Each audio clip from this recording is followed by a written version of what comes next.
अस्सलाम वालेकुम नाज़रीन, आप देख रहे हैं न्यूज़ टॉक। मैं हूं यशमीन जमाल। नाज़रीन, पीटीआई की फाइनल कॉल में कितने लोग जान की बाजी हार गए और किसने मुजाहिरीन पर गोलियां चलाई, ये एक मुअम्मा बन गया है। पीटीआई की जानिब से 17 अमवात का दावा सामने आ रहा है, जबकि हुकूमत का कहना है कि अगर लोग मरे हैं, लाशें गिरी हैं तो सबूत सामने लाया जाए। रियासत का यह रवैया सफाकी की अपनी ही एक मिसाल है, जिसमें रियासत मरने वालों से ही कह रही है कि अपनी मौत का सबूत भी पेश करो। लेकिन सवाल यह पैदा होता है कि मरने वाले कैसे अपनी मौत का खुद सबूत पेश करेंगे। अगर हुकूमत को सबूत चाहिए तो इस्लामाबाद के अस्पतालों का दौरा करे, जिसके बारे में बैनुल अक़वामी मीडिया भी अब गवाही दे रहा है। द गार्डियन की खबर के मुताबिक डी चौक में किए जाने वाले हुकूमती ऑपरेशन के नतीजे में 17 शहरी जाँ बहक, जबकि 40 से जायद गोलियां लगने से जख्मी हुए हैं। द गार्डियन का अपनी रिपोर्ट में कहना है कि एक डॉक्टर, जिसने नाम जाहिर ना करने की शर्त पर बताया कि मंगल की रात वो इमरजेंसी वार्ड में ड्यूटी पर था, जहां उसने 40 से जायद जख्मियों का इलाज किया। डॉक्टर के मुताबिक इन जख्मियों में से 7 अफराद जाँ बहक, जबकि 4 की हालत तशवीशनाक थी। द गार्डियन के मुताबिक डॉक्टर का मजीद कहना था कि अमवात और जख्मियों के हवाले से अस्पताल का तमाम रिकॉर्ड इंतजामिया ने अपनी तहवील में ले लिया है।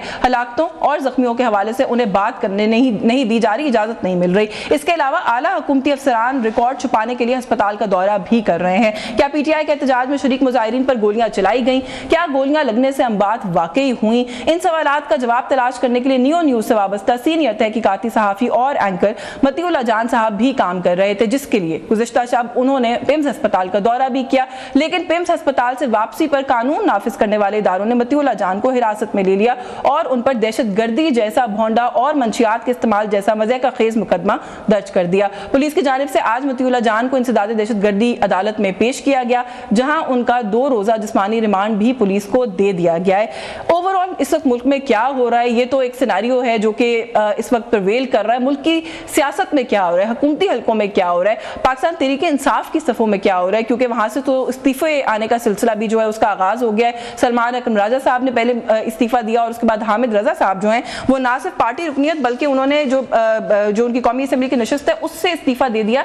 ये भी खबरें इस वक्त जो है वो सामने आ रही हैं। तो ओवरऑल इस वक्त मुल्क की पॉलिटिक्स में क्या हो रहा है, कुछ तज्जिया शामिल करेंगे, आज राय लेंगे, कहाँ जाती हुई नजर आ रही है सियासत, इस पर भी बात करेंगे। हमारे साथ साबिक वज़ीर आज़म पाकिस्तान, सीनियर सियासतदान है, अवाम पाकिस्तान पार्टी के सरबराह शाहिद खाकान अब्बासी साहब ने ज्वाइन किया। अस्सलाम वालेकुम सर, बहुत शुक्रिया सर आपका, आपके वक्त के लिए। मैं तो कल से प्रोग्राम जब कर रही हूँ, परसों से एक्चुअली, सबसे पूछूं कि आपके ख्याल में क्या हुआ है इस मुल्क में, आपके ख्याल में सर क्या हुआ है इस मुल्क में? यहाँ तो अब लाशों से कहा जा रहा है कि उठ के गवाही दे कि आपको कैसे मारा गया। जो कुछ हुआ है बहुत बुरा हुआ है, इसमें कोई जीतने वाला नहीं है, सिर्फ मुल्क हार गया।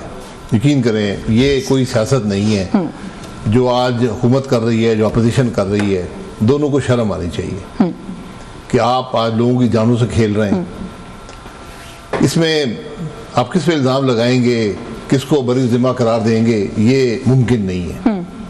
तो आज भी वक्त है कि ज़रा समझ लें कि मुल्क किधर जा रहा है, मुल्क के हालात क्या हैं, अपने हालात को दुरुस्त करें। तो बेसिकली आप उस तज्जिए से इत्तेफाक करते हैं कि एक राउंड पीटीआई ने जीता कि वो यहाँ दाखिल हो गए, दूसरा हुकूमत ने जीता कि उनको निकाल दिया, हारे बीच में इस मुल्क के अवाम। जी, मुल्क के अवाम हारे और मुल्क हार गया, मुल्क हार गया जी, जिसकी हमारे हुक्मरानों को कोई परवाह नहीं है, ना हुकूमत को परवाह है, ना अपोजिशन को परवाह है।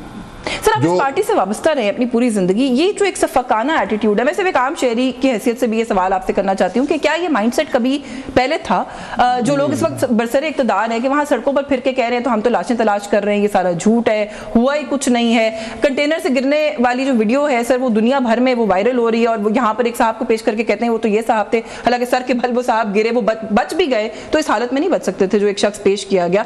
चीज़ें बना के पेश की जा रही हैं जस्ट टू रिफ्यूट कि पीटीआई का क्लेम क्या है, इर्रिस्पेक्टिव कि अगर कोई जान गई है तो वो इस मुल्क के शहरी की गई है।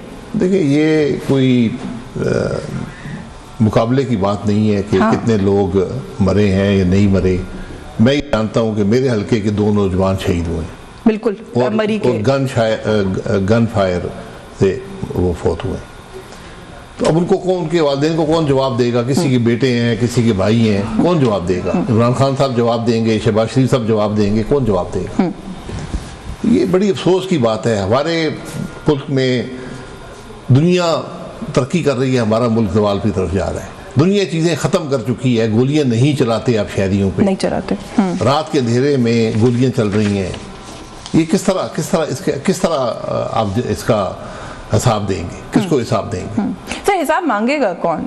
इंटरनली तो हम हिसाब मांगते रहते हैं, कौन देता है? आपके ख्याल में कोई इंटरनेशनल कम्युनिटी का प्रेशर इसको लेकर आ सकता है? विजुअल्स तो अच्छे नहीं गए। इंटरनेशनल कम्युनिटी तो आपके मामलात में मुदाखलत नहीं करेगी, बयान नहीं दे सकते हैं, लेकिन हिसाब तो किसी दिन देना पड़ेगा ना। हिसाब तो जो भी आप करते हैं अमल, उसका हिसाब आपको देना पड़ता है। इसलिए आज भी वक्त है कि इस निफाक को ख़त्म करें, ये दुश्मनी ख़त्म करें।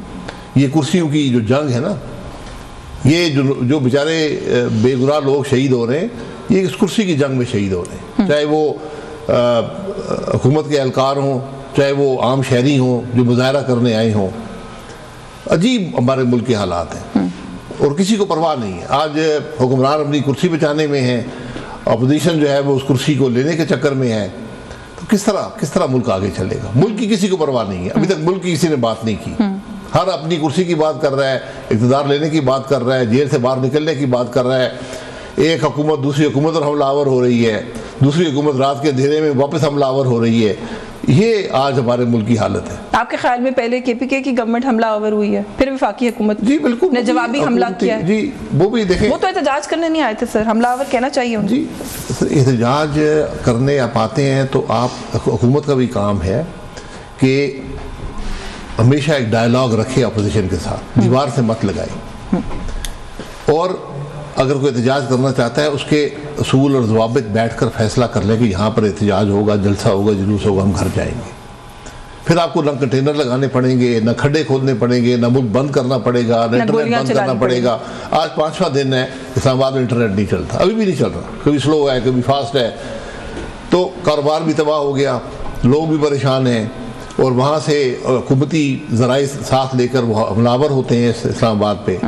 इस्लामाबाद में पूरे पाकिस्तान की पुलिस इकट्ठी है, रेंजर है, FC है, फौज भी आखिर में तलब की गई। तो सब नाकाम हुए। किसी ने कुछ हासिल किया? मुझे ये बताएं, क्या हुकूमत कुछ हासिल कर पाई है? क्या अपोजिशन कुछ हासिल कर पाई है? आज सबको शर्मिंदगी होनी चाहिए और आज इन सबको अहद करना चाहिए कि हम ये काम अब नहीं करेंगे। आपस में बात करें, किस तरह आप आगे बढ़ेंगे, आगे का रास्ता निकालें।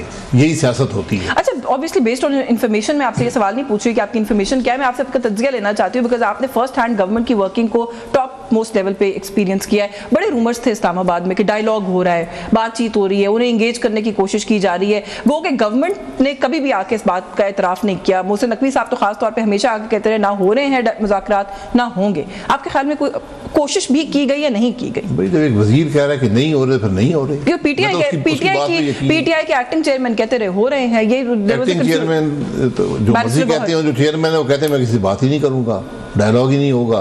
तो ये डायलॉग आपको करना पड़ेगा। आप गोलियों से एक दूसरे पर हमलावर होकर, गालियों से आप सियासत नहीं कर सकते। नफरत से सियासत नहीं होती, मुल्क के मुफाद को तबाह करके सियासत नहीं होती। आज अपनी कुर्सियों को अलहदा करें, अपनी सोच को अलहदा करें, मुल्क की बात करें, फिर बात आगे चलेगी।